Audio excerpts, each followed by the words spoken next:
सुमित बताइए। शुक्रिया मेहर। आज जो कंपनी चुन के लाया है वो ऑटो एंसिलरी स्पेस से है। तालब्रॉस ऑटो को चुना गया है। कंपनी ग्राहक सूची देखें तो hero MotoCorp, Bajaj auto, Maruti, Yamaha, ये कुछ कंपनी के क्लाइंट्स हैं जिनको कंपनी प्रोवाइड कराती है अपने इनपुट्स, और इसमें सस्पेंशन से रिलेटेड कुछ इक्विपमेंट्स हैं, साथ साथ फोर्जिंग से ज़्यादा कारोबार जो है वो कंपनी का है। पिछले का नंबर्स अगर पिछले क्वार्टर के या फिर पिछले ईयर के नंबर देखें तो FY16 में ऑपरेटिंग मुनाफा करीब 61% बढ़ता हुआ दिखाई पड़ा, और ये कंसिस्टेंटली पिछले 3 से 4 सालों में लगातार बढ़ रहा है।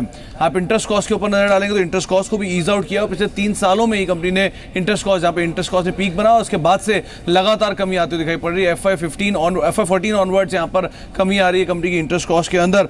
इसके अलावा कंपनी करीब 16-17% के आसपास मार्जिन मेंटेन रखती है, जो कि इस सेक्टर में बाकी जो इसके पीयर्स हैं उससे बेहतर एटलीस्ट माने जा रहे हैं। एक इंपॉर्टेंट चीज है वैल्यू के ऊपर अगर नजर डाल तो करीब 13.5 रुपए कैश EPS है, 100-125 रुपए के आसपास का शेयर, और 13-13.5 रुपए कंपनी के पास कैश EPS है।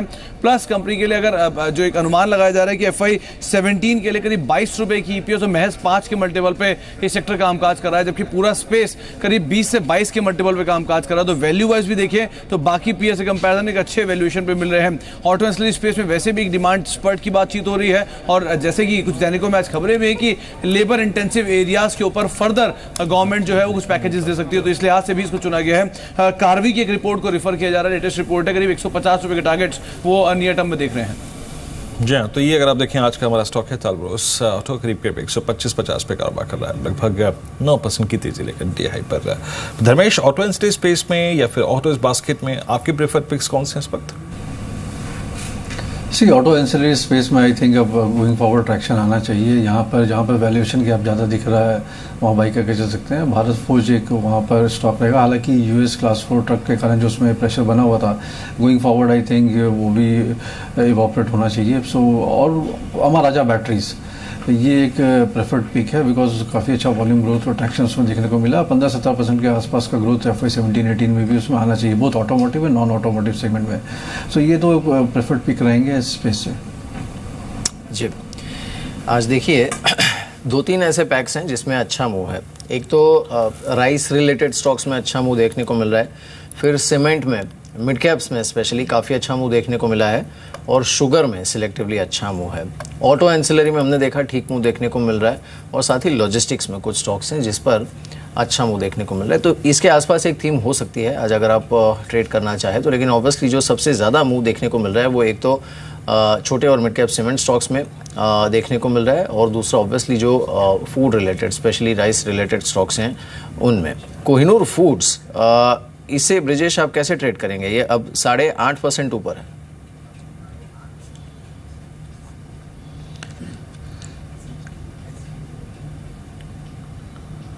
ब्रिजेश, शायद उनसे संपर्क टूट गया है, लेकिन चलते हैं फिर से उनके पास। लेकिन इस बीच आज के जो लेगार्ड्स हैं मार्केट में, उन्हें अगर हम देखें स्पेशली निफ्टी के जो लेगार्ड्स हैं, तो एक तो गेल है और दूसरा भारतीय इंफ्राटेल। बस ये 2 ऐसे काउंटर हैं जिस पर थोड़ा सा दबाव है। लेकिन आज जो इंटरेस्टिंग टेक आया है वीरेंद्र, वो आया है सुनील भारती मित्तल की तरफ से, जो टेलीकॉम स्पेस पर उन्होंने कहा है कि आज से 2-3 साल में बस 3 या 4 ही प्लेयर रहेंगे। ऑब्वियसली एक तो ये खुद को काउंट कर रहे हैं, दूसरा रिलायंस जियो को काउंट कर रहे हैं, एक आइडिया आई थिंक, तो आइडिया, चौथा वोडाफोन शायद। तो ये कंसोलिडेशन, धर्मेश, टेलीकॉम पर स्ट्रैटेजी होनी क्या चाहिए? बिकॉज ये this disruptive launch that Reliance Jio is looking at, उसके बाद क्या होगा इसमें बेसिकली गैस वर्क ही चल रहा है, तो किसी को नहीं पता है कि एग्जैक्टली होगा क्या। जी बिल्कुल सही है। अगर आप रिलायंस का पहला वेंचर देखिए, जब आरकॉम आया था तो वहाँ पर भी इन्होंने प्राइस वॉर किया था, और जो कि आरपूस को काफ़ी नीचे ले आया था initially. So going forward I think कि ये जो टेलीकॉम स्पेस है ये एक यूटिलिटी स्पेस बन के रहेगा, और वहाँ पर आपको ट्रेडिंग बेट्स मिलेंगे। मल्टी बैगर्स मिलने थोड़े डिफिकल्ट, आई डोंट थिंक कि ये सब मल्टी बैगर यहाँ से हो पाएंगे, because I am very confident कि प्राइसिंग वॉर तो होगा ही, और जो आरपू मेंटेन होगा वो वॉइस एंड डेटा के बीच में होगा। डेटा यूसेज बढ़ते जाएंगे, सो आपके आरपीयूज मेंटेन रहेंगे, बट अगर आप प्राइसिंग देखें तो वहाँ पर ज़्यादा बढ़ोतरी मिलेगी नहीं। So let's see roll out होता है, and as you said more of a guess work अभी चल रहा है। So unless Reliance Jio comes और उनका जो रेट्स हैं वो फिर नए मार्केट नॉर्म्स सेट करेंगे। So we have to wait and see नए नॉर्म्स क्या हैं।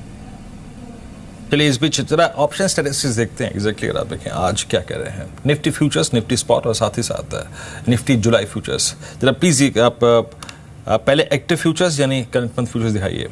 निफ्टी आपके स्क्रीन पर आप देखें तो करीब करीब 8267 पे। निफ्टी फ्यूचर्स अगर आप देखें ये C2 फ्यूचर्स यानी नेक्स्ट मंथ फ्यूचर्स जुलाई फ्यूचर्स लगभग 8298 क्लस्टर में, यानी करीब 31 प्रीमियम थोड़ा सा स्लाइड हुआ है। 31 अंकों का प्रीमियम है निफ्टी फ्यूचर्स में नेक्स्ट मंथ में 17903 के क्लस्टर में। यहाँ देखिए आप जुलाई फ्यूचर्स में सब्सटेंशियल बाइंग हुई है बैंक निफ्टी में, निफ्टी बैंक में 64,000 शेयर जुड़े हैं, अच्छी बाइंग हो रही है यहाँ पर।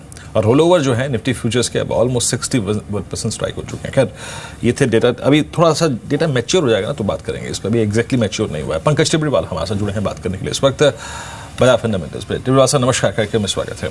सर ये ब्रेग्जिट निकल गया और आई थिंक ब्रेग्जिट के होते ही साथ बाजार भी थोड़ा सा ना अपने आप को कंफर्टेबल फील कर रहा है, नए ट्रिगर्स ढूंढ रहा है, अच्छे ट्रिगर्स ढूंढ रहा है और होपफुली अब तक सब चीज़ें ठीक हुई हैं ब्रेग्जिट के बाद से ही। आपको क्या लगता है, आई मीन जितने प्रेशर जोन्स थे वो मार्केट से हट गए फॉर द टाइमिंग? अगर नियर टर्म में देखें तो ये इवेंट हमारे पीछे है, बट अगर ग्लोबली अगर बात करें तो ब्रेग्जिट की आज भी पॉलिटिकल और इकोनॉमिक अनसर्टेनिटी आज भी जारी है। पॉलिटिकल अनसर्टेनिटी की कौन नया प्राइम मिनिस्टर होगा, इकोनॉमिक अनसर्टेनिटी की कैसे आर्टिकल 50 इन्वोक होगा, कैसे नेगोशिएशंस होंगे, क्या नेगोशिएशंस होंगे ईयू के साथ, वो सब अनसर्टेनिटी जैसे जैसे टाइम आगे बढ़ेगी हमें पता चलेगा। बट अगर आप खाली इंडिया को ना देखें, बाकी इमर्जिंग मार्केट्स को देखें तो उन्होंने इस ब्रेट एग्जिट के बाद काफ़ी मैच्योरली बिहेव किया है। आज के दिन अगर आप देखें तो इंडोनेशिया जो मार्केट है जकार्ता, वो 52 वीक हाई पर है।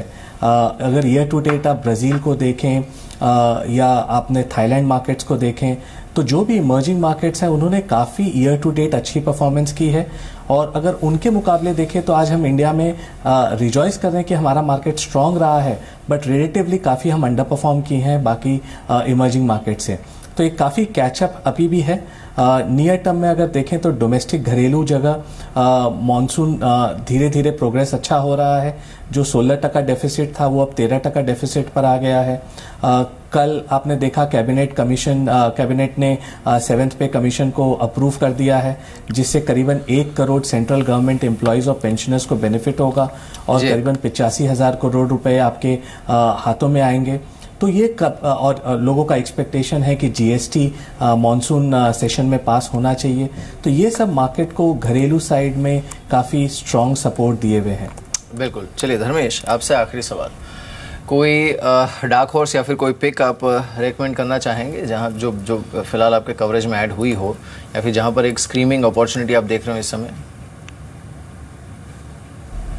दिनों पहले हमने मन्नापुरम स्कॉट्स में इनिशिएट किया था और वहाँ पर अच्छा मूवमेंट भी प्राइस में आ चुका, but I think further scope है। एक इलेक्ट्रिकल सेगमेंट से consumer I mean counter gifts consumer electricals करके है, वहाँ पर एक आप ले सकते हैं, बिकॉज वैसे काफ़ी अच्छा ब्रांड है, फैंस इसके सप्लाई होते हैं। और अब जब बिजली हर गाँव में पहुँच चुकी है और पावर जनरेशन बढ़ेगा तो फिर यूसेज भी आएगा and better monsoon and 7th पे कमीशन के बाद लोग घर में पंखे भी लगाएंगे। पहले बिजली नहीं होती थी तो पंखा लगाने की जरूरत ही नहीं थी, बट अब बिजली है तो लोग पंखा भी लगाएंगे। तो वहाँ पर लगता है कि काफ़ी अच्छा बैलेंस शीट है, स्ट्रॉन्ग कैश फ्लो है and 17 to 18% kind of top line and bottom line growth मिलना चाहिए। सो 165 का प्राइस टारगेट है, यहाँ पर एक आप मीडियम टर्म के लिए इसको बाई करके चल सकते हैं। चलिए धर्मेश, बहुत बहुत शुक्रिया आप इस कार्यक्रम में शामिल हुए, सभी स्टॉक्स पे सभी न्यूज़ पे रखी आपने। मिस्टर टिब्रीवाल, आप सबसे ज़्यादा कंफर्टेबल किस स्पेस में है इस वक्त? बहुत सारी थीम्स चल रही हैं एंड फ्रेंकली स्पीकिंग लास्ट 20 दिन में लोगों ने सबसे कमज़ोर तबके को यानी आपके PSU बैंक्स को रिस्पेक्ट दिया। Look at the way SBI is running, it's approaching 225 almost, PNB 200 डेमा के ऊपर। ये सडनली बाजार ने इंटरेस्ट क्यों दिखा है और आपका कॉन्फिडेंस है क्या सर PNB पे या फिर PSU बैंक्स पे? हमारा ये मानना है कि बैंकिंग स्पेस में PSU और स्पेशली कॉर्पोरेट लेंडिंग में 2-3 तिमाही के और पेन है। आपने 2 दिन पहले जो RBI की फाइनेंशियल स्टेबिलिटी रिपोर्ट देखी, उसमें भी क्लियरली सेंट्रल बैंक ने ये मेंशन किया है कि इस साल NPA के बढ़ने की उम्मीद ज़्यादा है। अगर आप 2-3 तिमाही को अगर छोड़ दें तो हमें लगता है कि PSU स्पेस में आपको स्टॉक पिकिंग बेहतर करना होगा। 2-3 लार्ज PSU बैंकिंग स्टॉक्स के साथ ही रहना अनिवार्य है। क्योंकि यहाँ पर एक कंसोलिडेशन का स्कीम गवर्नमेंट ने इजहार किया है और वो चाहते हैं कि ये बैंकिंग स्पेस में कंसोलिडेशन हो, PSU बैंकिंग स्पेस में, तो वो अनसर्टेनिटी बनी रहेगी और NPA का प्रॉब्लम इतना जल्दी जाने वाला नहीं है, 2-3 तिमाहियों का पेन है। उसके मुकाबले हमारा ये स्टांस रहा है कि आप प्राइवेट सेक्टर बैंक के साथ रहिए, specially retail oriented private sector bank. NBFC space में भी काफ़ी अपॉर्चुनिटीज़ हैं और वो लोग काफ़ी अच्छे ग्रोथ के साथ आगे बढ़ रहे हैं और प्रॉफिटेबिलिटी के साथ। तो हमें लगता है वो स्पेस PSU बैंक्स के विस काफ़ी अट्रैक्टिव है।